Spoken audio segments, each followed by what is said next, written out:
Okay, let's unpack this. We have this romanticized image of archaeology, don't we? You know, the quiet pursuit of history, patiently brushing away dirt to find a piece of pottery, a story told in layers of soil. But what happens when those layers are breached? Not by centuries of weather, but by modern explosive malice. That is the exact situation you've shared with us here. We have this really compelling body of sources centered on an archaeologist, Dr. Emma Fielding. She arrives in Stone Harbor for what should be a straightforward academic mission. Right, to examine the 18th century Chandler House. Exactly. But what was supposed to be a quiet academic dig, well, it just rapidly transforms into a crime scene.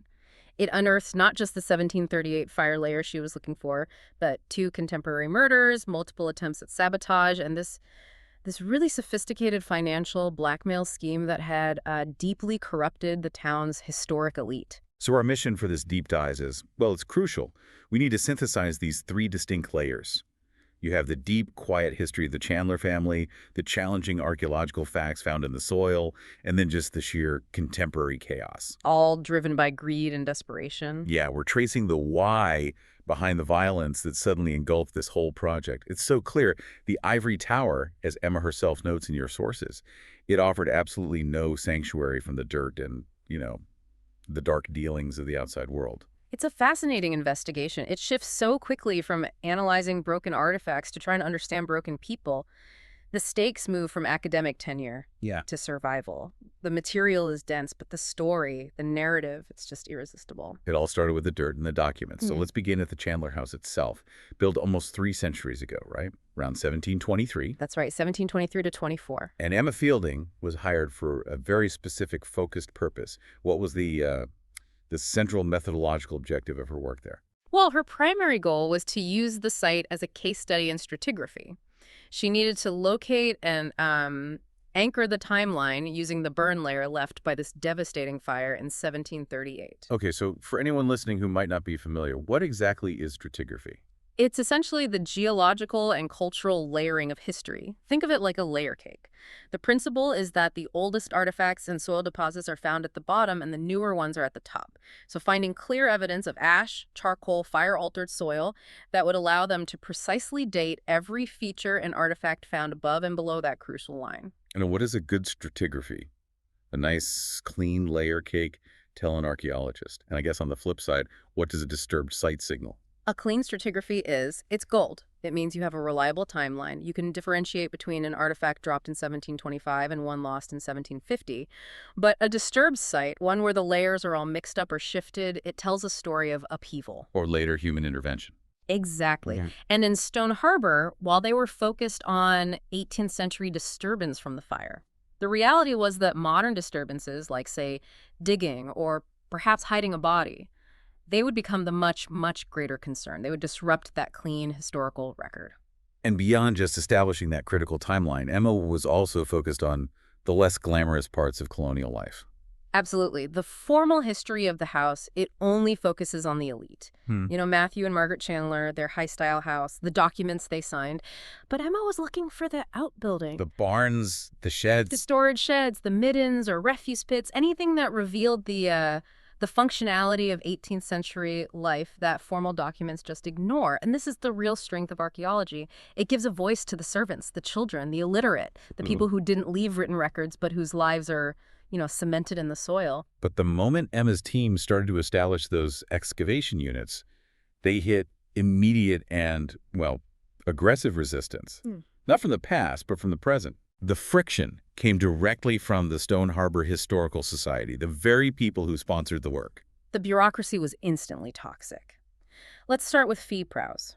She's the manager for the Stone Harbor Historical Society. Her initial interaction with Emma just set the tone for the entire project. How so? Fee viewed the archaeological work not as research or preservation, but purely as an unnecessary financial drain. That's a direct quote. And the sources revealed this moment that just perfectly captures her complete and utter disregard for the preservation process. It's almost funny if it weren't so horrifying. It's almost unbelievable. Emma had to firmly push back against Fee's suggestion that they should, and I'm quoting again here, scrub up the little bits of pottery and other excavated artifacts and sell them as souvenirs for 50 cents or $1. Wow. Yeah. Fee saw historical data as cheap trinkets. Emma had to deliver this sharp, almost legalistic reminder that the Chandler House is on the National Register of Historic Places. Laws are incredibly strict, right? Incredibly. You cannot just liquidate irreplaceable historical data for quick, negligible cash flow. It's a fundamental misunderstanding of the entire field. That kind of mindset, seeing history as just inventory to be sold off, that must have created profound professional difficulties for Emma. Fee Prowse was described as having this rigid, determined demeanor, always lurking behind these forced smiles, seeing Emma's work as direct interference with her budget. And this structural friction was compounded by the political landscape. You had Aden Fiske, the head of the society, who played a much more subtle game. So while Fee was openly hostile, Fiske appeared, at least initially, to be supportive of Emma's work, but, well, probably with ulterior motives. he seemed to be kind of grooming her, didn't he? Like setting her up. I think so, yes. Emma saw him as trying to establish her as the long-term, permanent archaeological consultant for Stone Harbor. He was offering her a future with a big red ribbon on the box, as the source puts it. He seemed to grasp the PR and funding potential of long-term research, but we later realized his support was likely calculated to keep her close. And controllable. And controllable, given his own criminal activities that were going on in the background. And if the professional environment was difficult, the local environment was outright hostile. And this is really embodied by the neighbors, the Bellamys. Oh, the Bellamys. They are the perfect microcosm of the deep-seated, toxic local grudges that just permeated Stone Harbor. Their demands were mutually exclusive and basically designed only to cause distress. So first, they complained that the old wooden fence was blocking their view of the historic grounds. Right, they demand it be replaced. The society obliges, they put up a coated chain link fence. And immediately, they switched tactics. Immediately, they complain again, but this time because the new fence allowed them to see visitors on the grounds, making their lives unpleasant. It's just classic petty vindictive behavior. It is. Emma summarized them perfectly. She said they existed, often successfully, to make your life unpleasant. But this localized friction was, it seems, rooted in something much larger than just neighbor disputes. And that's this brewing class conflict, symbolized by the bus route rerouting. This bus route controversy is essential context. You really have to understand this to get the malice that followed. The proposal was framed innocuously. As they always are. Right. To reroute the bus line, to preserve the aesthetic and historic qualities of the historic district. It sounds like standard preservation rhetoric. But the impact was anything but innocuous. The sources reveal that the rerouting would have caused significant, almost punitive inconvenience for the factory workers, specifically those who relied on the bus to get to the volar assembly business across town. So this wasn't about aesthetics for them. Not at all. Rerouting the bus forced them to walk substantial distances, adding time and hardship to their commutes. This was a clear example of the wealthy historic district, the residents and owners represented by the Historical Society, valuing a visually pleasing aesthetic above the practical daily needs of the working class. And that tension that created this profound mood of siege and resentment. Which, as we'll see, Aden Fiske masterfully exploited. It sets up the perfect environment for blackmail. So you've got the bureaucratic sabotage from Prowse, the political maneuvering from Fiske, the neighborhood hostility from the Bellamys, all simmering over this foundation of class tension. Okay, let's pivot from the conflicts in the present to the puzzles in the past, to what Emma started to uncover in the documents and in the dirt. Emma's work wasn't confined to the trial. She was also an archival detective. She began investigating the Chandler lineage, focusing specifically on a man named Nicholas Chandler. And he died in 1738, the same year the house burned down. That's the one. And his history was so curious because he was a ghost in the records. Nicholas Chandler was conspicuously absent from the official birth records of Matthew and Margaret Chandler's 10 legitimate children. Despite the fact that he died at the house. Exactly. This was a massive genealogical problem for a family obsessed with its pedigree, especially for the current descendant, Bray Chandler. The absence strongly suggested Nicholas was not a legitimate son. That's the kind of historical bomb that must have infuriated someone like Bray Chandler. So how did Emma use legal documents to, corroborate this deep-seated family secret? She went straight to the courthouse. She started analyzing Matthew Chandler's will. And the will itself was suspicious. Why? Because it was filed decades after it was actually written. That suggests a possible attempt to suppress or, manage the family narrative after the fact. But the key detail was the distribution of the estate. Nicholas was named, and he shared portions with the younger children. But what was the critical exclusion? What was missing? He did not receive the primogeniture. Primogeniture. Explain that for us. It's the inheritance right of the firstborn son to receive the entirety, or at least the major share, of the land and estate. It was really common in colonial families who were seeking to maintain generational wealth. The fact that Nicholas was treated equally to the younger children, rather than being given the eldest son's full portion, it reinforced the hypothesis that he was illegitimate. He was not the true heir. That's brilliant synthesis of archival records. The late filing of the will itself could be interpreted as the family trying to cover this up decades later. They're trying to retroactively fit Nicholas into the succession without giving him the status of the rightful heir. It introduces this layer of historical malice, or at least manipulation, that really mirrors the modern situation. It absolutely does. And Emma, with her diplomatic instinct, she used this sensitive information to manage Bray Chandler, because he was, predictably, extremely defensive about his lineage. Of course. So she pointed out that even if Nicholas wasn't Matthew's legitimate son, Nicholas had married Abigail Bradley in 1736.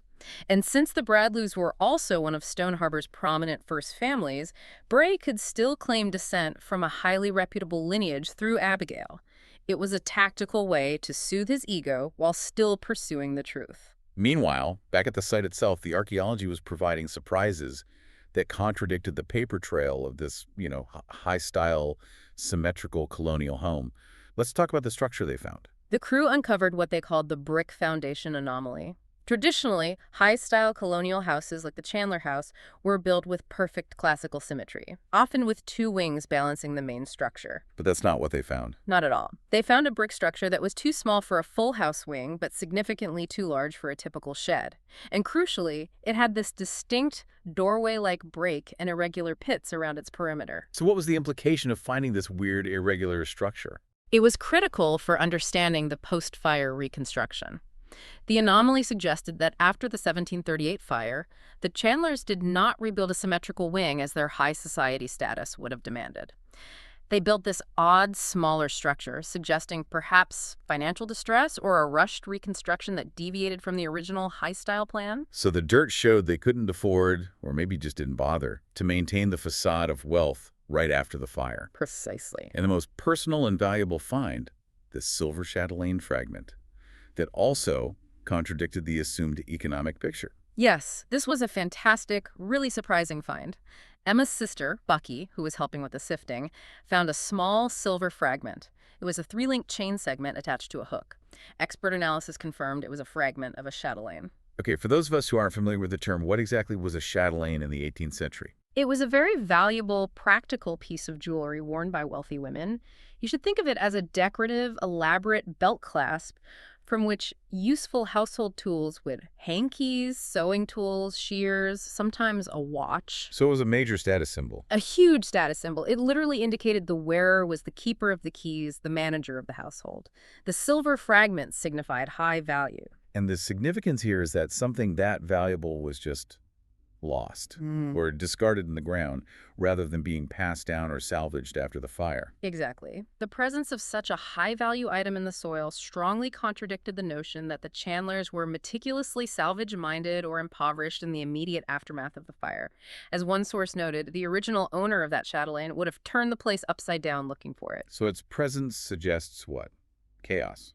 It suggests either a rapid abandonment, extreme disorder, or that the family was actually wealthy enough to absorb the loss of a valuable heirloom. The archaeology was constantly challenging the accepted historical narrative of the documents. Now, connecting this deep dive back to the modern chaos, Emma's research leads her outside the Chandler House grounds.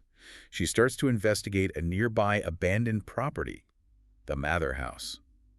Why did this seemingly random property become so important? Well, Emma was initially looking into the Mather House. It was another Chandler-built property nearby, hoping to compare the archaeological findings between the two households to get a broader understanding of Stone Harbor's material culture.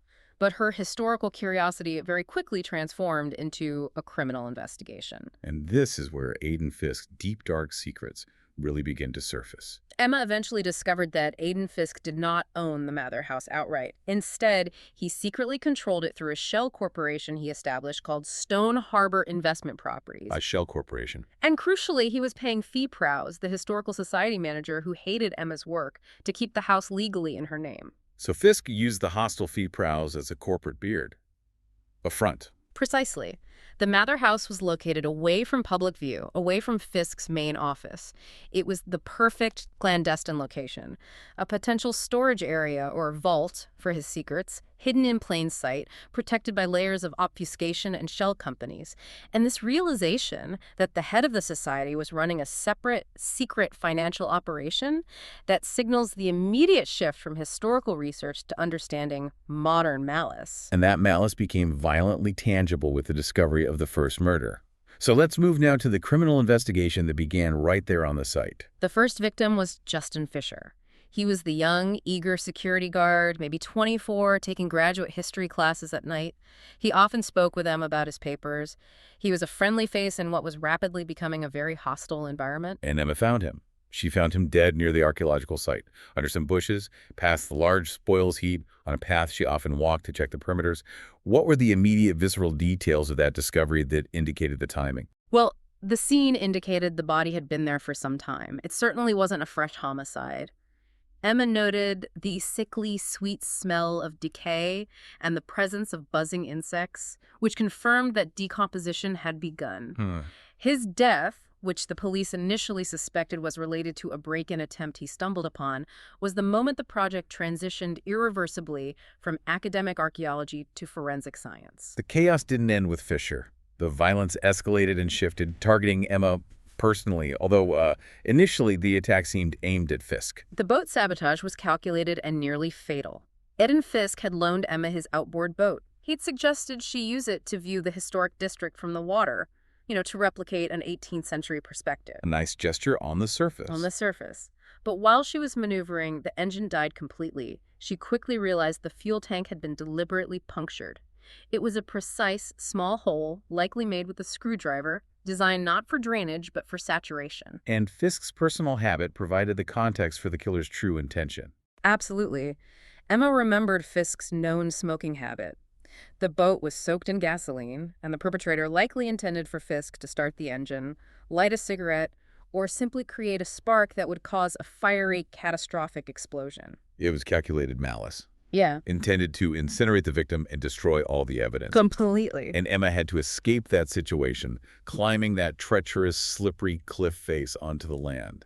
The fear and exhaustion must have been immense. It was terrifying. She had to swim to the base of the cliff and then scramble up these slick, seaweed-covered rocks, risking a fatal fall into the dark, choppy water below. And when she finally reached the top, soaking wet, she walked directly through the property of the Bellamys. Of course she did. Where their poodles, Matisse and Monet, attacked her just to compound the misery. But that interaction with the Bellamys became a crucial clue, didn't it? It did, yes. Despite her soaking, disheveled appearance, when Emma mentioned that she had borrowed Aden Fiske's boat, Claire Bellamy's demeanor just shifted. It went from petty annoyance to genuine, terrifying panic. The blood drained from her face. Wow. That immediate, fearful reaction suggested that Aden Fiske was the source of some larger shared anxiety that had the Bellamys completely immobilized with fear. The perpetrator missed Fiske with the boat bomb, but the inevitable happened soon after. The second crime scene brought the violence right back to the Chandler House dig site.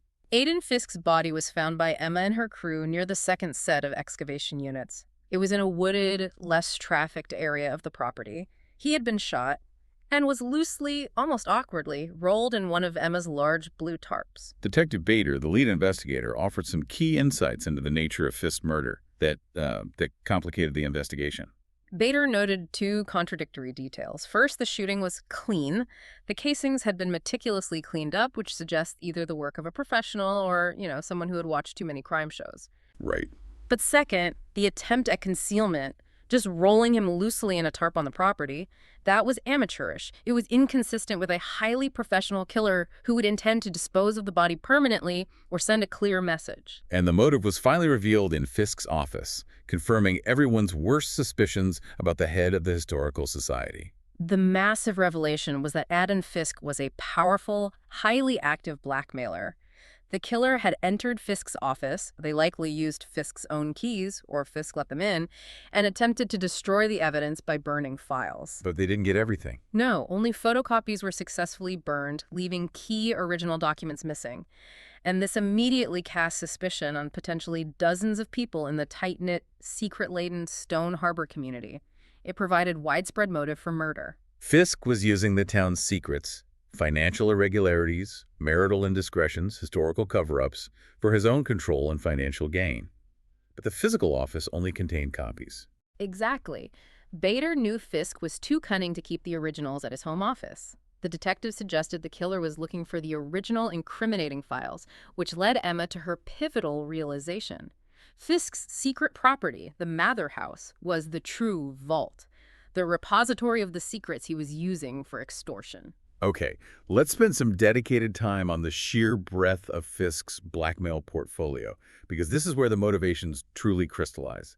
He was an equal opportunity extortionist, wasn't he? Oh, Targeting financial vulnerabilities, marital shame, social status. Oh, absolutely. We need to analyze the specific, tailored pressure Fiske applied to 4 key targets who were associated with the Historical Society. Starting with Fee Prowse, the manager, who was already openly hostile to Emma's budget. Fee Prowse was under immense financial duress. Emma inadvertently overheard a conversation through an air duct in a bathroom. A very telling, cramped place for a secret, where Fiske was just humiliating Prowse. What did she hear? It was revealed that Fee was short on cash due to severe personal business mistakes.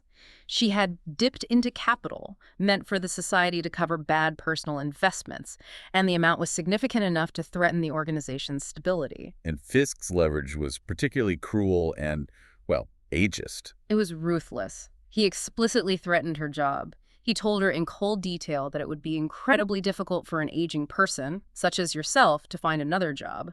With her experience and financial history exposed, he demanded she find the missing money by Friday. Wow. Fee herself described Fiske as having a cunning that was hypnotic, kind of like a cobra. She was terrified and completely cornered. Then there's Bray Chandler, the descendant who was obsessed with maintaining the illusion of his family's flawless pedigree. Bray's vulnerability was his social facade, which Fiske was expertly demolishing. Bray was dealing with a deeply failing marriage that was, for all intents and purposes, a financial transaction. One source described it as a contract, where Bray supplied the prestigious family name and his wife supplied the significant money needed to maintain his extravagant lifestyle. And Fiske likely knew the true nature of the marriage and could expose it. Almost certainly. And he had even more direct leverage over Bray's personal life. The affair. Yes. Emma had accidentally witnessed Bray's ongoing affair while at a local bookshop. Fiske, being the puppet master of the town's secrets, almost certainly knew about this. So you combine that with Bray's extreme sensitivity and defensiveness regarding Emma's historical findings about his illegitimate ancestor, Nicholas Chandler. Fiske had multiple psychologically crushing leverage points to ensure Bray's complete compliance. Bray was desperate to maintain the illusion of order and superiority. Next, let's look at the impossible neighbors, the Bellamys. Their sudden fear following that boat incident indicated they were deeply compromised. Their petty complaints against Emma were a monumental smokescreen. Claire Bellamy's panic when Emma mentioned Aden's name spoke volumes. The source of their fear was revealed via Charles Voller, Daniel's partner at the factory. He mentioned the Bellamys had received a large, expensive flat-screen TV from the Voller factory as a nice prize at the company Christmas party. But it wasn't a standard raffle win. No. It was hinted to be connected to some specific funny business, possibly small-scale corruption or misuse of society funds that implicated the Bellamys in Aden's schemes. That cheap corruption had put them squarely under Fiske's manipulative control. And finally, the seemingly peripheral figure, Perry Taylor, who presented herself as a victim of a terrible hit-and-run. Perry's victim narrative was highly suspicious from the start. She claimed she suffered a broken arm and bruises in a near-fatal hit-and-run. Detective Bader quickly debunked this. Right, no police report. No corresponding police report. And Charles Voller, the factory manager, dismissed her entirely, calling her all drama. He suggested that when Perry claimed someone nearly ran her over, they likely just drove past and waved, or maybe brushed her car lightly. But the sources confirm a history of manipulation and ambition. Yes. Mary Ann Spencer, the curator at the Boxing Museum, provided crucial character information. Perry had applied for a museum job, but was blocked because Spencer knew Perry from undergraduate school. Spencer detailed an alleged cheating scandal in college, establishing Perry's history of extreme ambition, unreliability, and a willingness to deceive for personal gain. And the financial motive was there too. Most critically, yes. Perry lacked health insurance and had set up a demand in hospital payment plan. She was in a severe financial hole that drove her desperation. So Fiske had motives lined up against him everywhere he looked. But then the violence starts shifting back toward Emma herself. That suggests the killer now saw her as a direct threat to their hidden files. The boat sabotage was a warning aimed at Fiske, but the scaffolding incident was aimed squarely at Emma. This happened while the crew was preparing the site for the upcoming Chandler family reunion. Describe that specific attempt on her life. Emma was up on the roof, carefully taking overhead photos of the exposed brick foundation anomaly, documenting the historical truth. Someone, capitalizing on the busy nature of the site, had deliberately loosened the scaffolding ropes and supports she was standing on. Oh my God. The intent was clearly to cause a fatal accidental fall from a significant height. Emma described hearing the wail of sirens from a distance and the persistent screech of the alarm, and then realizing someone had just attempted to murder her while she was suspended several feet in the air. In the wake of this relentless, escalating violence, Emma's internal motivation comes into question. This leads to a profound moment of self-analysis that's really facilitated by her sister. Bucky, her sister, is the voice of reason and insight here. When Emma attempts to justify her constant engagement with the danger, citing professional obligation or morality, Bucky pushes back. She points out that Emma pursues the investigation not just because it's her job, but because she genuinely likes the challenge. She likes the prying, the relentless process of solving the puzzle and bringing order to chaos. So it transforms the pursuit of historical truth into a personal compulsion for resolution. It absolutely does.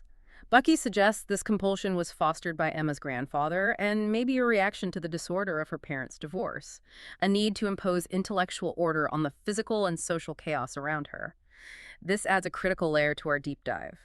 The archaeologist is driven not only by scholarly duty, but by a personal need to connect the dots, regardless of the physical risk. And that compulsion leads her right into the climax.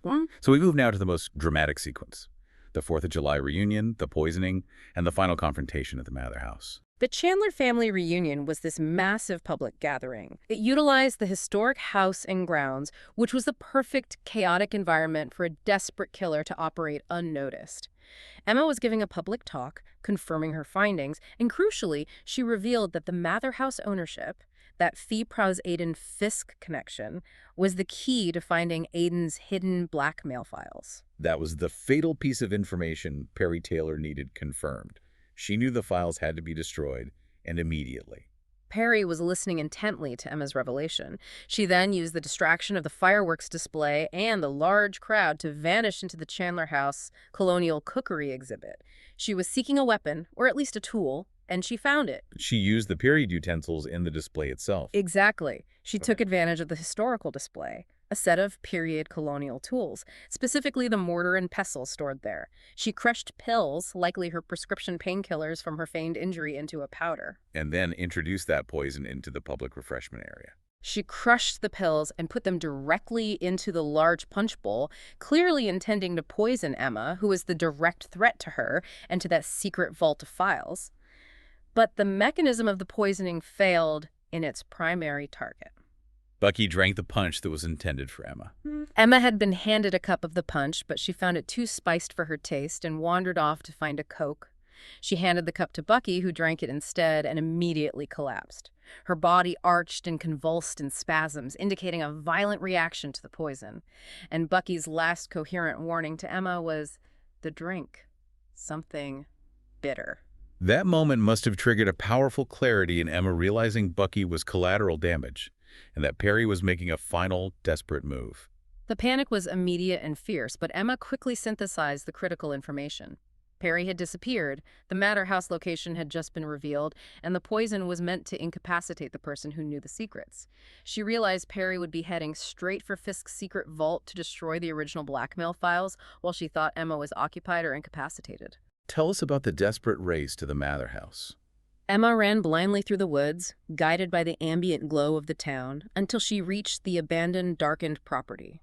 She found Perry Taylor by the locked door, frantically attempting to pick the lock using a set of keys. Emma realized this was the absolute critical moment. There was no time for police or for procedure. She needed to retrieve the evidence and stop the killer. She used brute force. She did. Emma summarized her action by recognizing this was not a moment for finesse or patience or calculation. She ran the last few yards and slammed Perry violently into the heavy door, injuring her own shoulder in the process. And Perry fought back. Fiercely, she was armed with a fistful of Fiske's keys. Emma managed to wrestle away a large pistol, suggesting a serious weapon Perry intended to use in defense, and, significantly, a can of lighter fluid. The lighter fluid is the confirmation. She planned to destroy the evidence through fire. It connects everything back to the earlier attempt to burn the files in Fiske's home office. Perry was planning to torch the original documents at the Mather House, which she gained access to using Aden's keys, proving her deep criminal connection to Fiske and his schemes. And where was Perry Taylor ultimately apprehended? She was apprehended in the dark, dirty basement of the Mather House by the responding officers, who had been called after Emma's distress signal. Perry was shoeless, surrounded by piles of torn folders, desperately trying to tear up the blackmail documents. She had blood on her feet and on the papers, evidence of her struggle with Emma and her final, failed attempt to eliminate the incriminating paper trail. So, the identity of the killer is confirmed as Perry Taylor. Let's clearly define the entire chain of her motive and actions that drove this unprecedented violence in Stone Harbor. Perry's primary motive was overwhelming financial desperation and the need to cover her tracks. She was secretly siphoning funds, cash receipts from tickets and souvenirs from the Historical Society. She was using that money to pay her enormous hospital bills, since she lacked health insurance and was just drowning in debt. And how did that petty theft escalate into double homicide? Justin Fisher, the security guard, was the first victim because he caught her in the act. He was killed simply because he stumbled upon her stealing or exiting the Chandler House when she shouldn't have been there. It was a panicked murder driven by the fear of exposure. And Aden Fiske? Aden Fiske was the second victim. He discovered her embezzlement via the Society's books, which Fee Prowse was supposed to oversee but failed to properly audit. Fiske immediately began blackmailing Perry, adding her financial crime to his secret vault, forcing her to pay him to keep quiet. And the general vandalism, the bricks, the rocks, the spray paint at the Tapley house, that also ceased after Justin Fisher was killed. Detective Bader strongly suggested that Perry was responsible for those initial vandalism acts. They were acts of general frustration or misdirection, minor chaos intended to distract the Society's attention. But they stopped abruptly when the real violence began with Fisher's death. The escalation was swift and absolute. From minor vandalism to 2 calculated murders and several attempts at eliminating Emma, the person who kept getting closer to the truth. So this deep dive confirms that the seemingly innocuous archaeological dig became the accidental catalyst that just cracked open the deepest secrets of Stone Harbor. The chaos wasn't centuries old, but contemporary, rooted firmly in financial desperation, blackmail, and the toxic interplay of class tension. It's a powerful lesson in the nature of information. Aden Fiske used information, the town's secrets and vulnerabilities, as a tool for control. He maintained a cynical power over people like Fee Prowse and Bray Chandler, operating like a hidden cobra. While Emma Fielding used information, the stratigraphy, the court records, the historical anomalies, as a tool for truth and the creation of order. Exactly. The paper trail, whether it's the delayed filing of a will or the society minutes, it's so often manipulated. It's designed to serve the powerful and maintain a flattering facade. But the dirt tells the story of everyone else. It does. It tells the lives of the servants in the outbuildings, the financial distress reflected in the asymmetrical foundation, and ultimately, the desperate criminal who operated right under the nose of the town's elite. The meticulous methodology of the archaeologist allowed Emma to read the truth where the town only saw chaos. And now, as we wrap up this intense deep dive, we return to that provocative thought posed by Emma's sister, Bucky, right before the final confrontation. Emma Fielding admits that the true reason she pursues these mysteries is not just professional obligation or scholarly duty. It's because she likes the prying, she likes the complexity, and she likes the profound act of creating community and order out of historical and contemporary disorder. So when a professional pursuit, like the careful academic science of archaeology, overlaps so completely with a deeply personal compulsion for resolution and truth, the question we are left with is this. When Emma Fielding is brushing away the centuries of dirt, where does the job end and the deeply ingrained compulsion to solve the true crime mystery begin? Is the drive for truth simply a part of the job description, or is the job description a convenient cover for a personal necessity? That's something truly worth exploring until our next deep dive. Thank you for sharing your sources and letting us delve into the dark side of Stone Harbor history. We'll see you next time. Take care.